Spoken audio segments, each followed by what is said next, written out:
অসমৰ বাপতি সাহোন ৰঙালী বিহুৰ আনন্দত মতলীয়া সমগ্ৰ ৰাজ্য। ব্যতিক্ৰম নহয় ঐতিহাসিক নগৰ ৰঙিয়াও। ৰঙালী বিহুক কেন্দ্ৰ কৰি ঢোল পেঁপা গগনাৰ মাতত ৰজন জনাইছে ৰঙিয়াৰ চৌদিশ। ৰাজ্যৰ অন্যান্য প্ৰান্তৰ লগতে ৰঙিয়াতো আয়োজন কৰা হয় মুকলি বিহুৰ। আয়োজক বীৰ লাচিত সেনাৰ ৰঙিয়া আঞ্চলিক সমিতি। ৰঙিয়াৰ ঐতিহাসিক হৰদত্ত বীৰ দত্ত ভৱনৰ সন্মুখত অনুষ্ঠিত হয় এই বৰ্ণাঢ্য সাংস্কৃতিক কাৰ্যসূচী। উপস্থিত থাকে ৰঙিয়াৰ সমাজ জীৱনৰ কেইবাগৰাকীও বিশিষ্ট ব্যক্তি।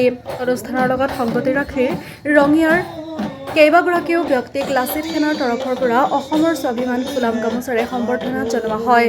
প্ৰতিকূল বতৰকো নেওচি বীৰ লাচিত সেনাৰ উদ্যোগত আয়োজিত মুকলি বিহু উপভোগ কৰিলে বহু স্থানীয় বিহুবলীয়া ৰাইজে। নিউজ এক্স ৰিপৰ্ট চিল টুডে।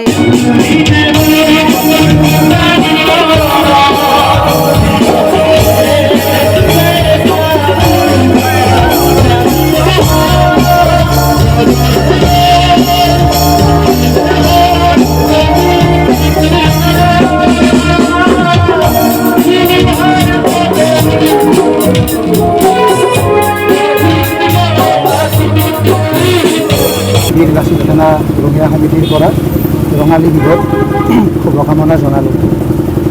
আমি আজি বীৰ লাচিত সেনা ৰঙিয়া সমিতিয়ে ৰঙালী বিহু মুকলি বিহু এটা অনুষ্ঠান ৰাখিছিলোঁ।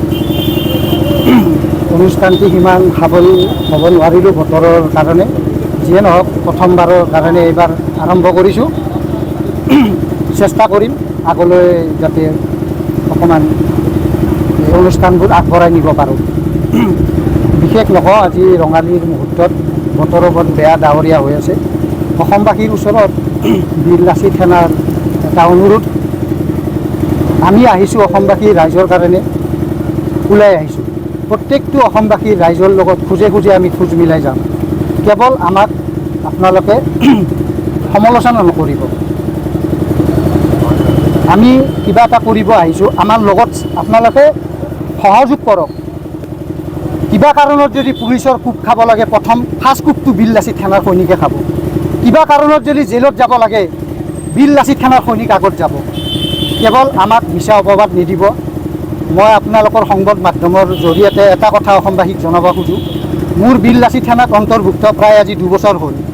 মই আজি বুকৰ ওপৰত হাত থৈ আপোনালোকৰ সংবাদ মাধ্যমৰ আগত কওঁ, মোক যদি কোনোবাই ক'ব পাৰে এই 2 বছৰৰ ভিতৰত বীৰ লাচিত সেনাৰ পৰা মই বীৰ লাচিত সেনাৰ নামত 100 টকা মই কাৰোবাৰ পৰা দাবী কৰিছোঁ বা সংগ্ৰহ কৰিছোঁ, তেতিয়াহ'লে মই ৰাজহুৱা স্থানত গাত কেৰাচিন ঢালি মই আত্মহত্যা কৰিম।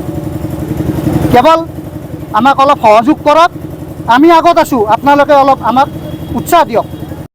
পোনপ্ৰথমে মই অসমবাসী ৰাইজক বীৰ লাচিত সেনাৰ তৰফৰ পৰা ৰঙালী বিহুৰ লগতে অসমীয়া নৱবৰ্ষৰ শুভেচ্ছা যাচিছোঁ। আজি বীৰ লাচিত সেনা অসম ৰঙিয়া আঞ্চলিক সমিতিৰ উদ্যোগত আৰু ৰঙিয়াবাসী ৰাইজৰ সহযোগত আমি মুকলি বিহু আৰু সাংস্কৃতিক সন্ধিয়াৰ আয়োজন কৰিছিলোঁ।